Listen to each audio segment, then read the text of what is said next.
So first, super short about myself.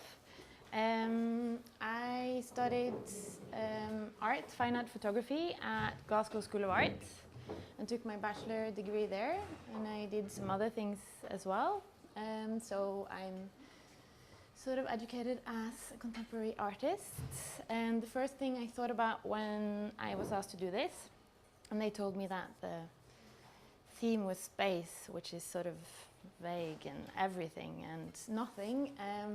It made me think about when I went to art school, which you have these tutorials with your professors where you have to explain what you're doing. Louder? Yeah. So you have to explain what you're doing to your professor. I'm sure a lot of people know this. And then you don't have any idea what you're doing most of the time. So the classical answer that everyone gives is usually, well, I'm really into space and time at the moment. And that's really what you're doing. And I think it's kind of impressive that none of the professors never laughed when you said that, or would just ask like, well, I would be really impressed if you could make a work that's not about space or time, which would be really, really hard. So I just wanted to start with the first slide, which is an old work that I made about space and time, which is the Big Bang. So it's sort of a balloon with many, many, many small stars, drawings on. So when you blow it up, you can watch the universe expand. It's beautiful. So I think I'm going to use this. And then, as it was said, I'm also the co-founder of an artist run space in Grønland, or Gamlebyen in Oslo, called Holodeck. I don't know how many Star Trek fans there's here today. One! So it's hard to, you never know. But for everyone who hasn't watched Star Trek, Holodeck, the name of the space, comes from Star Trek, The Next Generation. And it basically means, as you can see here, it's like a hologram, so it's sort of a space up in the universe in Star Trek, where in the shuttle, where you walk into the space and you can basically just tell this space to make like a hologram of everything you want in the world. And you can have live your life there, sort of, and you can meet the people you want. It's like your imagination, basically.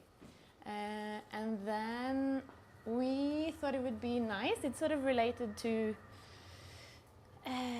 our little space, where it can also be everything and nothing, and you can create your own little world and invite people, happenings, events, sort of in the same way as in Holodeck.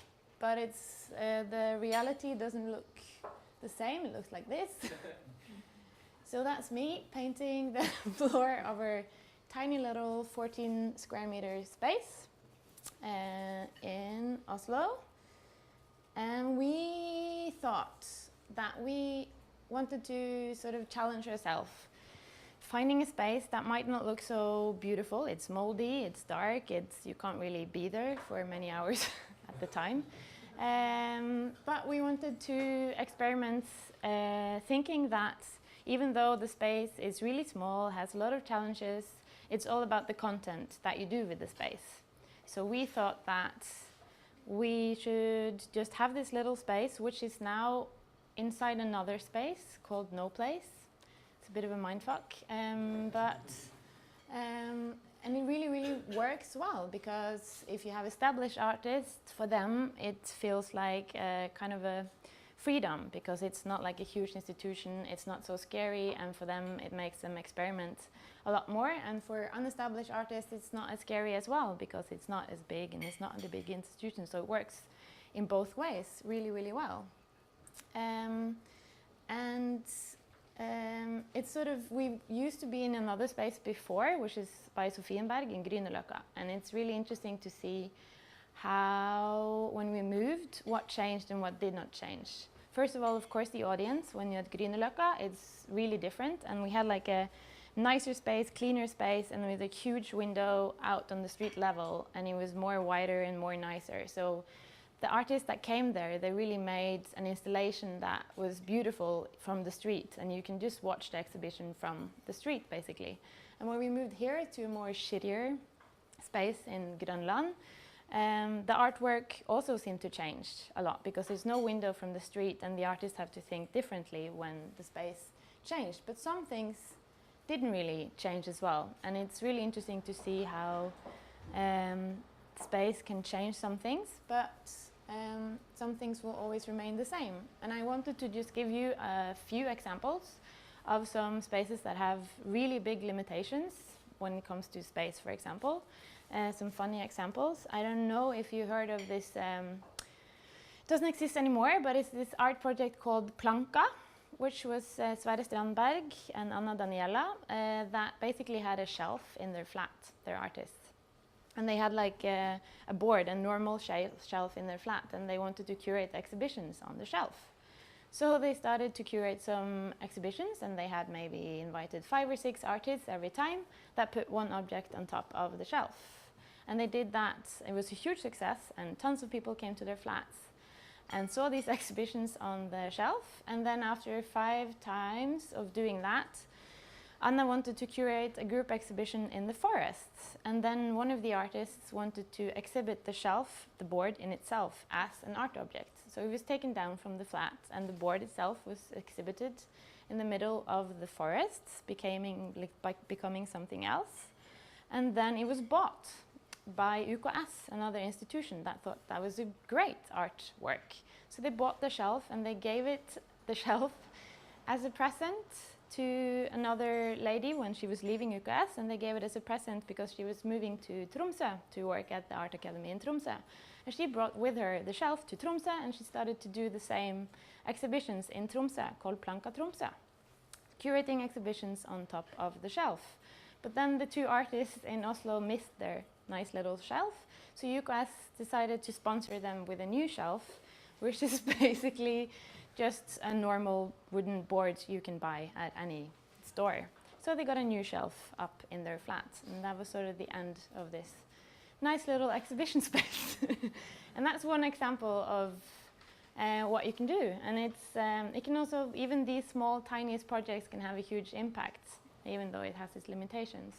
And I also want to, I'm sure many of you maybe also know of One Night Only, which is going on for many years, and they have just moved to Kunstnernes Hus, their 3rd space. And One Night Only is also run by 4 guys.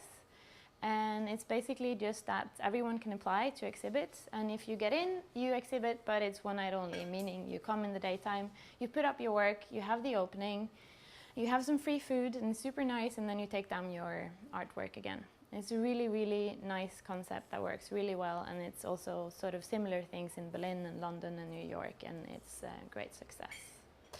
So that's also super, super nice. And then I also know, it's not in Oslo though, but I know of this other space that no one knows where it is, but I think it's in the Netherlands.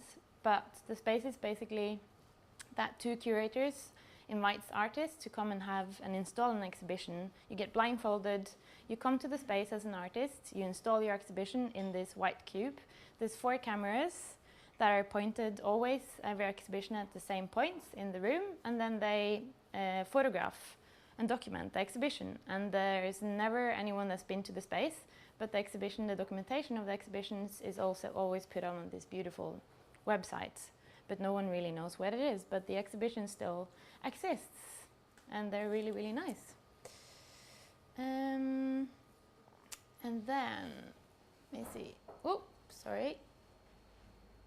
So there's, for the Star Trek fans, there's of course the idea in the TV series Star Trek was that what happens in the holodeck stays in the holodeck, meaning whatever, so when you come out of the hologram again, you won't bring anything with you from the forest you went to or the princess you married or whatever. And that's sort of a nice idea, but also even in the TV series, it started to not work so well. Small things happened in some of the episodes where it didn't really work, and some drama happened because it was impossible not to be defined in one way or another, or bring something with you from the holodeck. And I think that that's a really sort of nice reference also to exhibition spaces, because even though you have the smallest space or the biggest space and it doesn't really seem like you're affecting anything around you most of the time, but you are. It will, even though if you don't really want it to be, it does. It affects the people that come, it affects everything, it affects the space. And a good example of that, how these things can affect something, is of course the area in itself, which is the space within Oslo, which is Grønland. So in Grønland there is at least 10 different spaces within like super short, you can walk the whole route really, really quickly. And Grønland is, of course, a lot of people might know it doesn't have the best reputation of all the areas in Oslo. But all of these spaces has affected the area. And when things in cool spaces pop up in areas, then cafes pop up after them, and then it can really make changes to an area. And we thought that a lot of people missed out on all these fantastic, great spaces at Grønland. So we just, all of the spaces there, we just did like a dugnad. You know the word dugnad, I'm sure.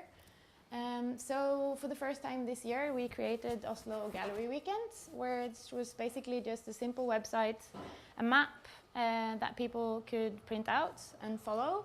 And we had extra long opening hours. It's super simple. But what happened was that spaces like us, for example, 1857 and all of these other spaces that, I mean, at Holodeck on a Saturday, we might have 5 people coming in if we're lucky, seeing an exhibition, because most of the events happen on the opening and we might have 200 or 300 people, but on the Saturday and Sunday we barely have no one. But what happened on this was that all the spaces that usually doesn't have no one or up to 5 got like 60 and 70 people coming every day. And there was people that we never seen ever before. There was like an old couple that printed out like the map from Aftenposten and then went like from place to place, and we just meet them at every single space, and they went to each and every one, and it was really, really great to see. So all of these factors and many more that I haven't been into has changed something. So all of these artist-run spaces has been a huge factor to Oslo getting a lot of,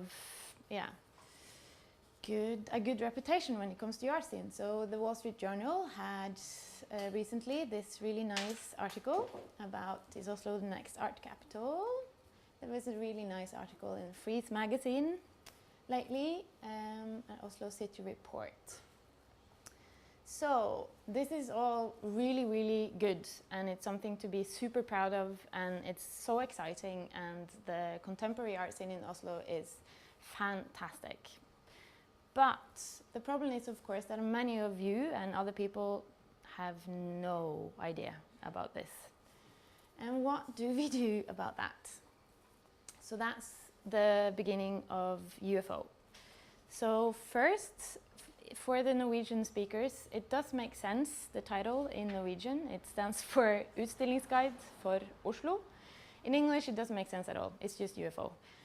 But the reason why we named it U.F.O. was that the guide is run by me, and I have 3 fantastic partners, which is Stephanie von Spreter and Erik Steen and Maria Veia. Me and Stephanie, actually, when I moved to Oslo, I never lived here before. I've been 8 years abroad, and everything felt really, really strange coming back to Oslo.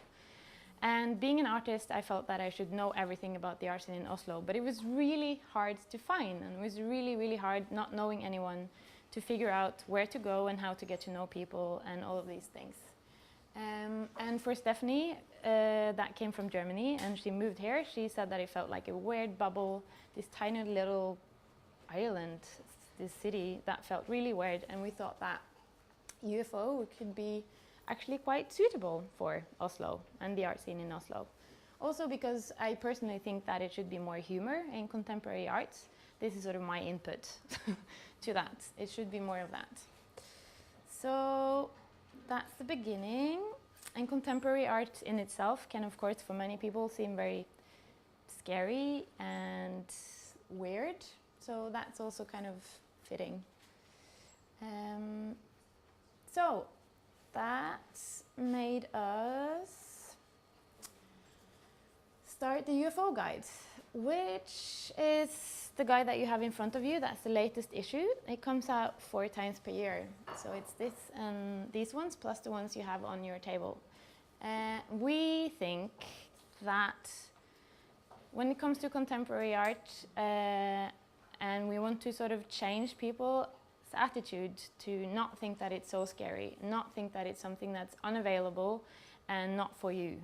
So you have to sort of start from the bottom when you do that. And that was sort of the background, the sort of educational background for the U.F.O guides, because I think that people have, as an artist, I'm talking as an artist now, it seems like a lot of people have this weird idea of, I took a silly education and now I'm drinking a lot of wine and champagne and I'm not really working so hard. And a lot of people seems to have this also when it comes to Oslo and all the government giving artists a lot of free money, and they don't really know what we use the free money for, and they think that when we sell art we become millionaires and it's super easy to be an artist. This is of course not like, but it's yeah, taking it a little bit a step further. But I think that people think this way because they don't have enough knowledge about what you do, your everyday life as an artist, and what contemporary art and being an artist is about. And my brother that works, my little brother, he works in a bank, DNB, and he's a finance guy. And he thinks that I just took this weirdest, silliest, easiest education ever and now I'm going to get rich, and he's really mad at me. Because it's unfair, because he took like better education and now I'm earning more than him, and it's just very, very stupid. But I think this is sort of, he's not the only one thinking like that, I think, because people had weird associations, especially for Norwegians. The artists that are in the media are not necessarily a good example of what an artist is doing, because artist doesn't really go out in the media so much.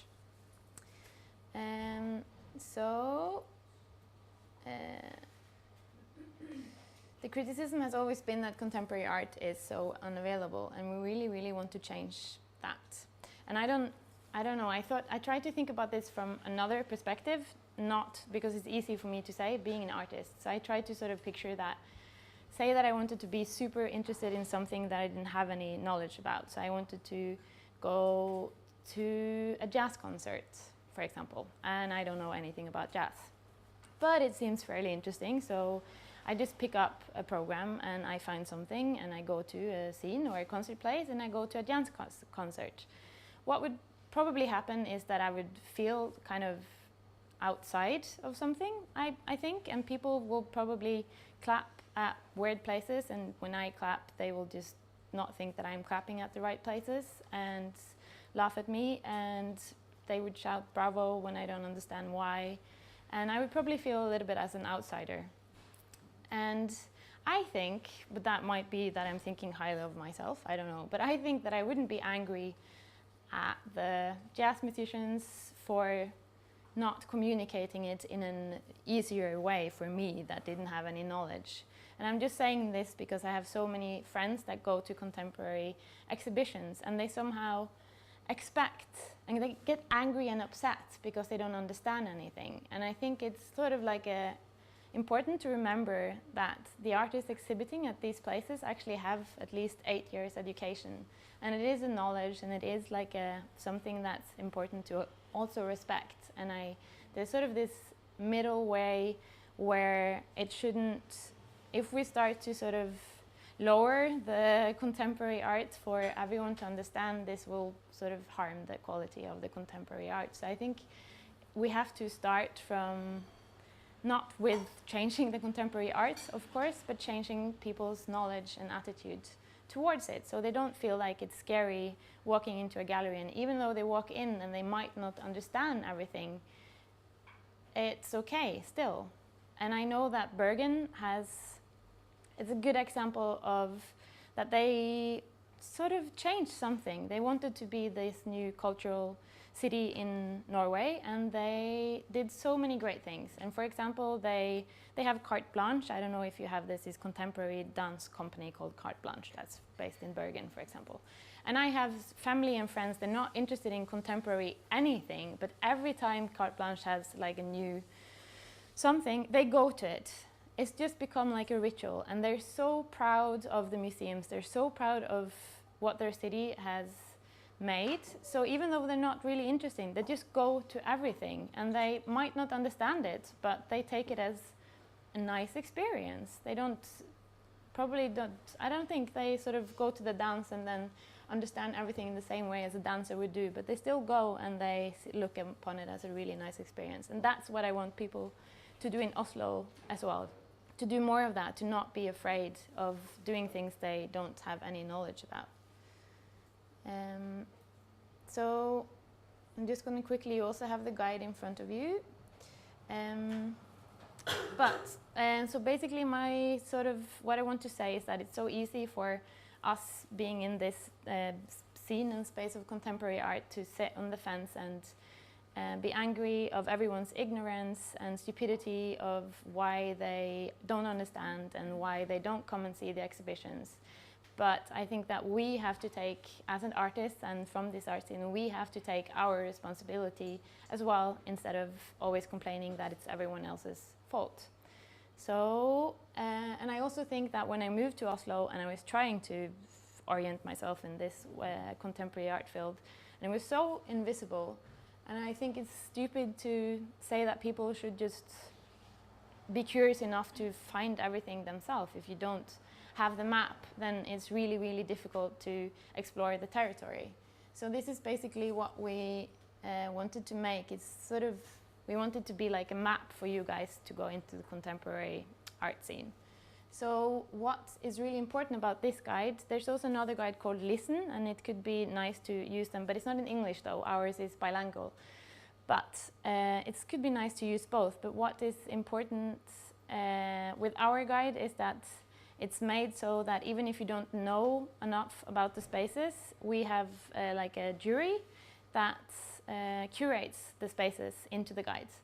Meaning that we believe that all the spaces that are in our guide has kind of like a quality guarantee. So even if you don't know anything about contemporary art, if you use these guides and follow that one, you will come to good spaces that has good contemporary art. Because if you use big guides compiled with everything from ceramics to absolutely everything, you don't know shit about anything, you just open the guide and where the fuck should you start? It's just impossible. So that's sort of why we did this bilingual, and we have this quality selection. So not everything is in it, and it changes a little bit from issue to issue, depending when new guides, new spaces pop up and some die. So this is just sort of how it looks like. And this little timeline is made for you so that you can easily look up the date and you can see exactly what's going on today. So say that you're just having a day in Oslo, and instead of going through all the programs of all the spaces, you just basically look up the date, and then you can just slide down and you can see everything that's on today. But of course, the challenge is that especially the artist-run spaces, and myself, has difficulties following deadlines. And we don't have any signs, and everything is a little bit difficult. So it means that when we make the printed version and we have deadlines for all the spaces to put in the program, there is a lot missing, obviously, especially from the artist-run spaces, which makes it really important that we have this website. So everyone has like a password and admin site. So all the spaces can all the time, every time an artist changes, a title changes, or a date changes, whatever, they just go in on the website and they change the date and all the things they want to change. So the website is always a lot more updated than the paper version. So it's really nice to use that also as this good guide. So you have the basic stuff that you need. You have the dates, you have all the spaces, you click on the date and then you get all the, if you want to sort of go and drink wine with all the artists, there's of course a special button that you can click, so you can select not only just the exhibitions, but you can select the openings, and then you get all the places where there's free wine in the city. So that's really good. And you can go and hang out with all the artists and get to know them. And there's of course also a web app. We're currently working on like a proper app with integrated GPS, so you can just click on it and then you can pop up and make sounds in your pocket when you're close to a contemporary art space.